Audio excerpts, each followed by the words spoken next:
You found it. Your home for the best content on your favorite team, the Fighting Tigers of LSU. Do us a favor. Subscribe to the channel. Leave your comments below. Be sure to smash that like button.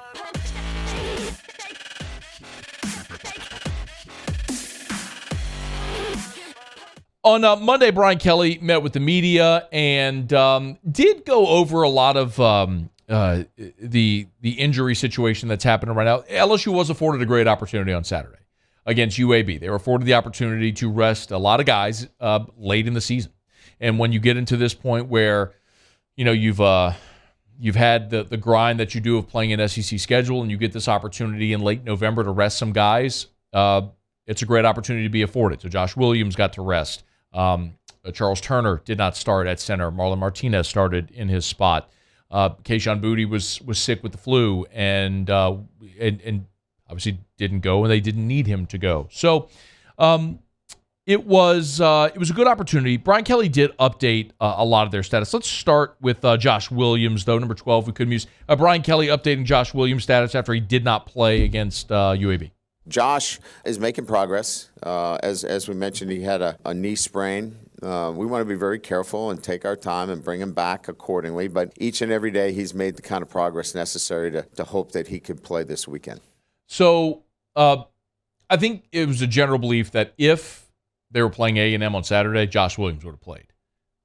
But you just had the luxury of not having to play him, and it gave Noah Cain a great opportunity. If John Emery couldn't hang on to the football, and Noah Cain made the most of it and may very well get more reps now. We also got to see Garrett Dellinger back. Remember, injured his knee, had missed about a month, and was available a week ago against Arkansas but didn't play, but did get his first action again since the injury on Saturday against UAB. Yeah, so Dellinger got some playing time. I thought he contributed nicely to the rotation, playing at the guard position. As you know, we started Martinez at the center position. I thought he did a nice job. And again, I think, you know, Dellinger's best position is and more comfortable at the guard position than he is at the center position, so we'll continue to work him in. That's pretty obvious. And look, we saw Dellinger play center in the opener. It didn't go well. You moved him to guard. He's one of your best five at guard. What you have done, though, is establish some depth at center now behind Charles Turner, with Marlon Martinez playing well on Saturday. A couple of other players that Brian Kelly mentioned. One was Quincy Wiggins, and Quincy Wiggins is he's a freakishly athletic guy. Many people know he's a true freshman, but had a foot injury, and we learned today they've definitively decided already that he is going to take the red shirt, but he gave an update on Quincy Wiggins. We made the decision to redshirt him. He got to his 4-game threshold, and we pulled him from, you know, obviously dressing.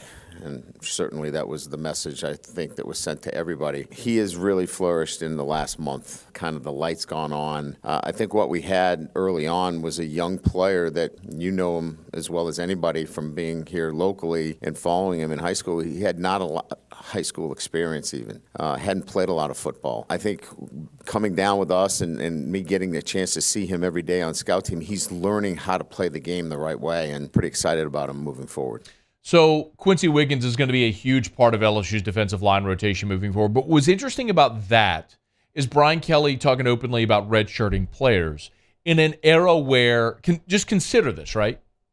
In an era where the transfer portal is so prominent, and most guys that are highly recruited have it in their mind when they show up on campus, they're going to be here 3 years, maybe 4. There are very few dudes that come to LSU with the idea of, I'm here for 5 years. It's just not the culture anymore, where guys if you're a good enough player to sign with LSU, you're thinking, I'm going to be in the league in 3 years. Worst case scenario, 4.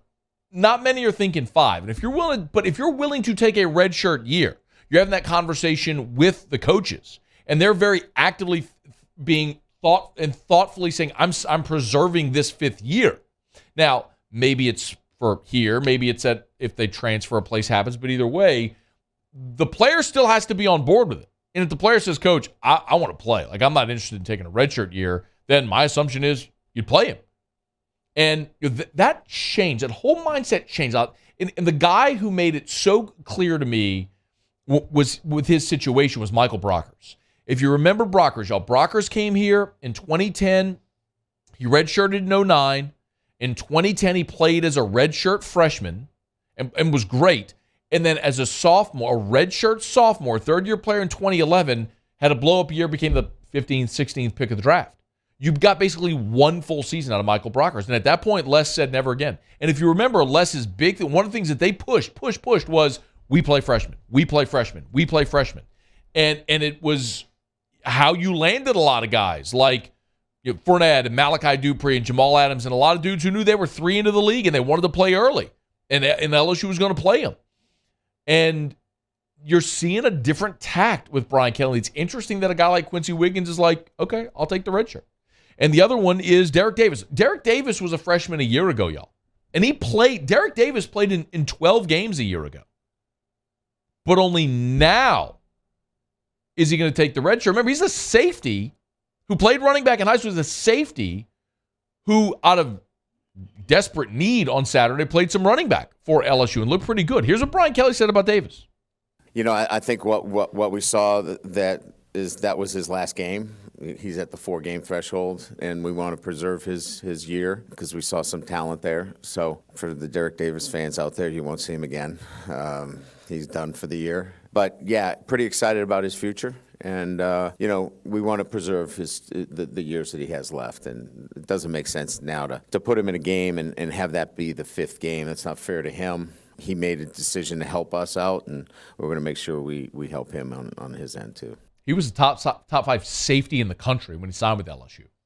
Played some running back on Saturday and is essentially saying, yeah, I'll take a redshirt year, coach. I mean, you're seeing Brian Kelly with these decisions by these players who are choosing to take a redshirt year are telling you, coach, if you need me here for a 5th year, I'll be here. Or at least have the opportunity to be here, which is pretty incredible to think how that's all transpiring. That's how you lay the foundation for this program. I mean, Davis, again, is a guy who played as a true freshman and is redshirting now in his 2nd year. That's kind of what Miles Brennan did. Remember, Brennan played in 17, but redshirted behind Burrow in 18. It's unorthodox, but you're seeing it there. And I asked Brian Kelly this question because, and look, that's not an injury situation with Davis, but a lot of the other ones are.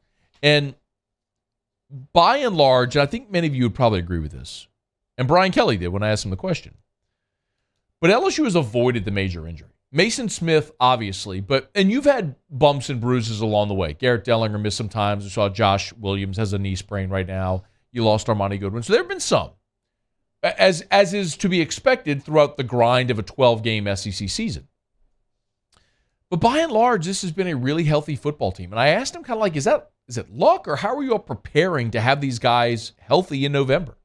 Making sure that our players understand that if you want to be better in November, you better have a comprehensive plan that takes 365 days into account. So January and February and March, you're not out doing crazy things. And what I mean by crazy things, that you're overtraining, but you're training appropriately, your football team. So when you get to these days, that you don't have soft tissue injuries, that you don't have injuries that keep your kids out of practice. And I think it's how you practice. Making sure that your players take care of themselves. I can tell you that in our spring, we didn't know how to practice, and we learned how to practice the right way. So we would be at this point and have the players available in the month of November and getting stronger as we went along.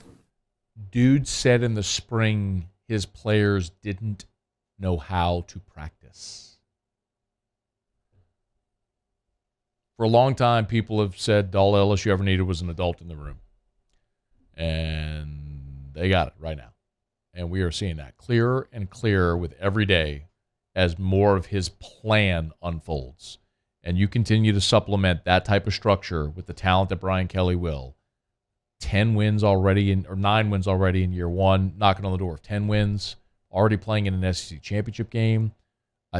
I get it. I get it why everyone associated with this program is rightfully excited about where it's headed. Still a lot of meat left on the bone this year.